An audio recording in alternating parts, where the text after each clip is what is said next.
அருளாளர் ராணி மரியா. இவங்க 1954 ஜனவரி 29 கேரளாவில் உள்ள வடக்கன்சேரியில திரு பொன்னையனுக்கும் திருமதி எலிசபெத்துக்கும் பிறக்கிறாங்க. இவங்க கூட மொத்தம் 7 பேர் பிறக்கிறாங்க. அதுல இவங்க 2வது ஆளு. இவங்க ரொம்ப ஏழ்மையான குடும்பத்துல பிறந்திருக்காங்க. இவங்க அப்பாவுடைய தொழில் வந்துட்டு விவசாயம் செய்யறது. இவங்க என்னதான் ஏழ்மையா இருந்தாலும் மற்றவங்களுக்கு பகிர்ந்து வாழ்றது இவங்க ஒரு பழக்கமாய் வச்சிருக்காங்க. இவங்க ஃபேமிலி எப்பவுமே கூடி உட்கார்ந்து வேண்டுவாங்க. அதே மாதிரி வாரம் வாரம் ஞாயிற்றுக்கிழமையான மாசுக்கு தவறாம போயிடுவாங்க. இவங்க அம்மா எப்போ வெளியே போனாலும் பறவைகளுக்கு கோதுமை தானியத்தை வைக்காம வரவே மாட்டாங்க. ஒரு நாள் இவங்க வீட்டுக்கு வெளியே ஒரு பாட்டி தேங்கி நின்றுட்டு இருந்தாங்க. இதை பார்த்த ராணி மரியா வேகமா ஓடி போயிட்டு அரிசி கறி பழைய ட்ரெஸ் எல்லாம் எடுத்து அவங்க கிட்ட கொடுத்தாங்க. அந்த பாட்டி உடனே இது உங்க அம்மாவுக்கு தெரியுமா அப்படின்னு கேக்குறாங்க. அவங்க அதுக்கு இது கடவுளுக்கு தெரிஞ்சா போதும், ஏன்னா இது கடவுள் கொடுத்தது அப்படின்னு சொல்றாங்க. இவங்க வளரும் போதே எல்லாரு கூடயும் அன்பா இருக்கிறாங்க. இவங்க ஸ்கூல்ல கூட ஏதாவது சாப்பாடு நோட்டு புக்கு ஏதாவது கொடுத்தா மித்தவங்க கிட்ட பகிர்ந்து தான் வாழ்ந்துட்டு வருவாங்க. இவங்க எப்பவுமே ஸ்கூல் போயிட்டு வீட்டுக்கு வரும் போது கோயிலுக்கு போயிட்டு குட்டியா ஒரு ஜெபம் சொல்லிட்டு தான் வீட்டுக்கு வருவாங்க. இவங்களுக்கு ஒரு கேள்வி இருந்தது. என்னதுன்னா, நம்ம யாருக்காக வாழ்றோம் அப்படின்னு ஒரு கேள்வி இருந்தது.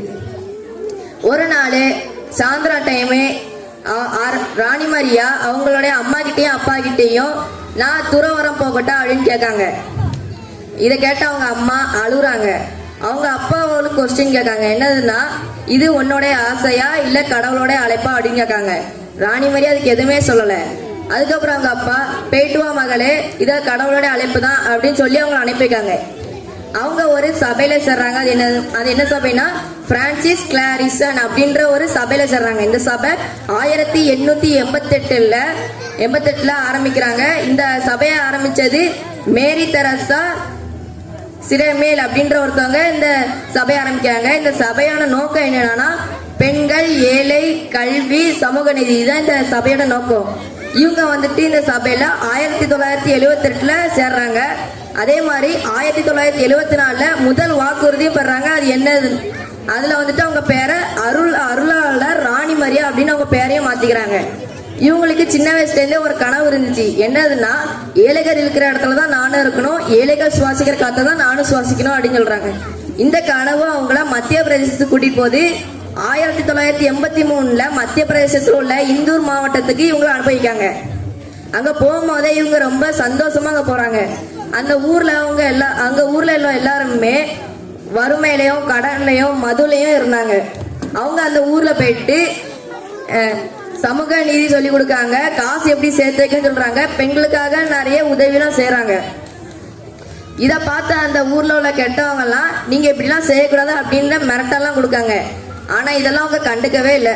அவங்க பாட்டுக்கு அவங்க வேலையெல்லாம் செஞ்சுக்கிட்டே தான் இருக்காங்க. பெண்களுக்காக மகளிர் குழுலாம் ஆரம்பிச்சு வைக்காங்க.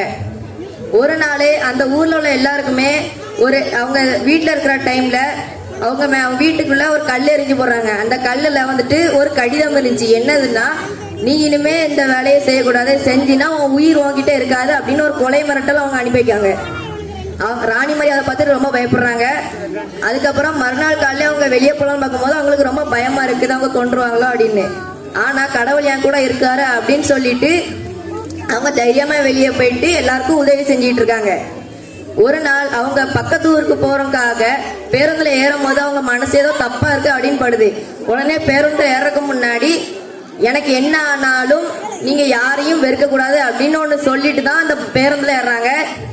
கரெக்டா அந்த பேருந்து ஒரு காட்டு வழியில போகும்போது சமந்தர் சிங் அப்படின்ற ஒருத்தர் பின்னாடி இருந்து வேகமா வந்து அவங்க கழுத்துல 54 வாட்டி குத்துறாங்க.